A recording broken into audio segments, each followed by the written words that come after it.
the genius Rav Yitzchak Elchanan Spector from Kovna. One time said to his student, go and learn how severe is the sin that a sinner commits against his own nation. A traitor, someone commits a sin against his own people. We found that God forgave the generation of the desert for some very severe crimes they committed against him, such as the golden calf. Terrible sin of idol worshipping. In the end, Hashem said, I forgave. The complainers who wanted meat, it wasn't good enough for them to eat divine manna. They wanted meat for their desire. In the end, Hashem said, I forgave that also. Yeah, some people died. In the sin of the golden calf, 3,000 people died. But the other people still had the pending sin. And Hashem, in the end, forgave. Then when they had the disagreement with Korach against Moshe, he brought 250 fens to back him up. And they were all buried alive with everything they had. This is what we're going to read this coming Shabbat. In the end, after 15,000 people died, Hashem forgave. But the sin of the spies, speaking Lashon Hara, gossip about the Holy Land, hoping that the nation will ask to go back to Egypt as they did a few times before. And it didn't happen. I mean, they cry, yes, they went to Israel in the end, the next generation. Their goal was that the nation should say, we don't want to go to Israel. Take us back to Egypt. That sin, Hashem did not forgive. Everybody died. All the sinners died. The ones who spoke Lashon Hara, the spies, the 10 spies out of the 12, and the entire generation died. Who entered Israel? The children that were born later. They went to Israel. They didn't participate in the sin. All the adults that were alive and cried because of the words of the spy were not forgiven.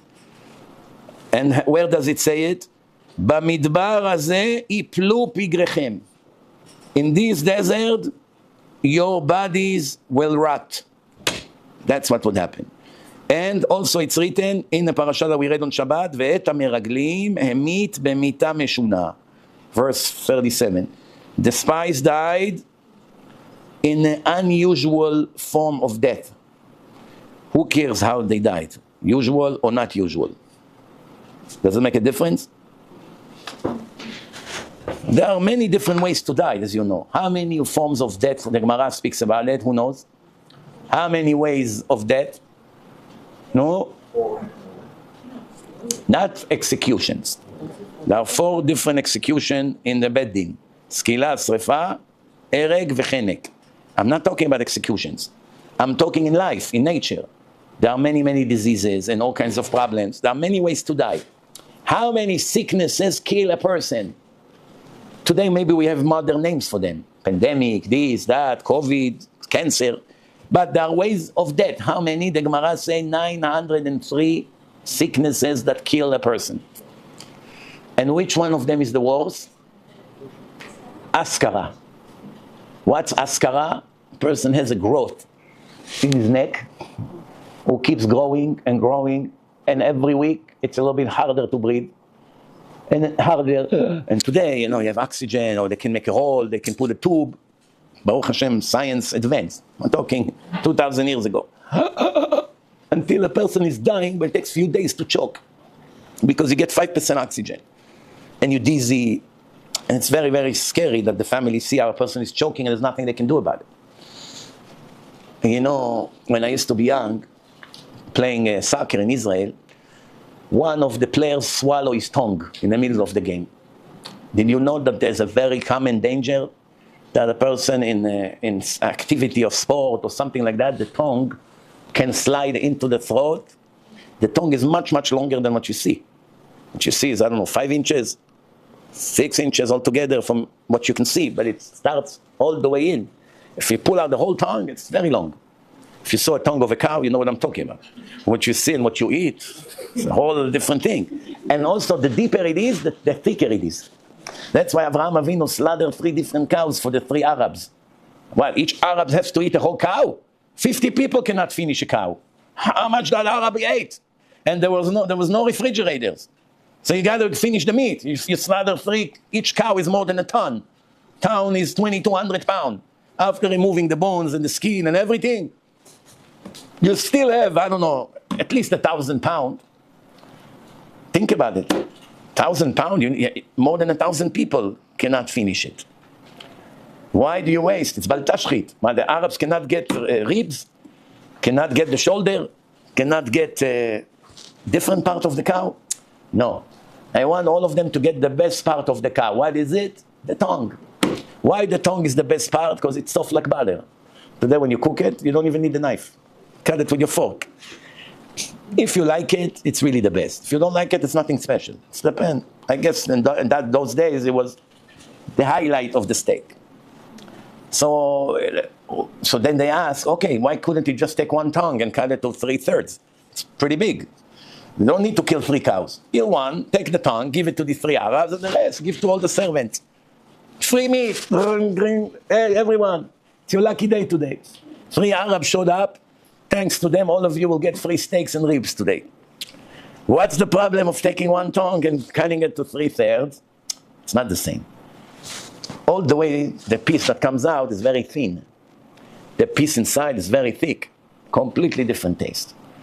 That's discrimination. Why Mustafa get a better piece than Ahmed? You know, look what Avraham Avinu talked about. That's why he's #1 ever in hospitality. And by the way, all his children are all very good in hospitality. If you come to a house of an Arab terrorist, the head of the jihad, you have to see what hospitality they're going to give you. You come to the house of bin Laden in Afghanistan. You come to the house of a Taliban. The table will be full of everything you can imagine. You go to Uzbekistan, you go to Bukhara, you go to any place you go, Middle Eastern people, children of Avraham Avinu, pack you with food. Let's slaughter a goat for you. What would you like? Then when you leave, they're going to shoot you with the RPG. What is the point of feeding me before you killing me with the RPG? If you slaughter me and you want to eat me, I understand why you give me a lot of food. That'll be juicy. But if you're not eating me, why are you feeding me before you're shooting and killing me? No. Why? Because that's our nature. We cannot have a guest in our house and give him water. Would you like a glass of water? That's in Europe. Austria, Germany, places like this. Water, you have to ask. The guest is 3 hours, came from the hot weather outside, is sweating. Can I have a napkin, tissue? Oh, yeah. Giving him a little piece of napkin. Okay. Do you have water at home? Yes, we do. Yeah. A little bit water. Can I have a little more? By now, they're already agitated. What? 2 glasses of water? Why? Different mentality. Try me. Go into a house of a Persian, or Bukharian, or Afghani, or Iraqi, or Moroccan, or whatever you want. Any country from the Middle East, Jews and non-Jews. Go to their house, and when they begin to serve things on the table, tell them, I'm sorry, I won't eat. I didn't come to eat. I only came to deliver this. No, come on, tfaddal. You're embarrassing us. Hawaja, tahal hon. Kadima, there. What would you like? No, I'm full. I ate at home. No, you're insulting us. Oh, if you live without eating, you're going to get two RPGs to your head, that one. Right or wrong? Everywhere you go. In Europe, it's children of Esav, different mentality. Avraham Avinu, the Torah says, is the best in hospitality. That's why Middle Eastern people, Jews and non-Jews, are very good in hospitality. They can be cheap in their private life, in business, in buying merchandise, argue with you about $10. But hospitality, it's an insult to themselves if they won't fill up the table with anything you can imagine.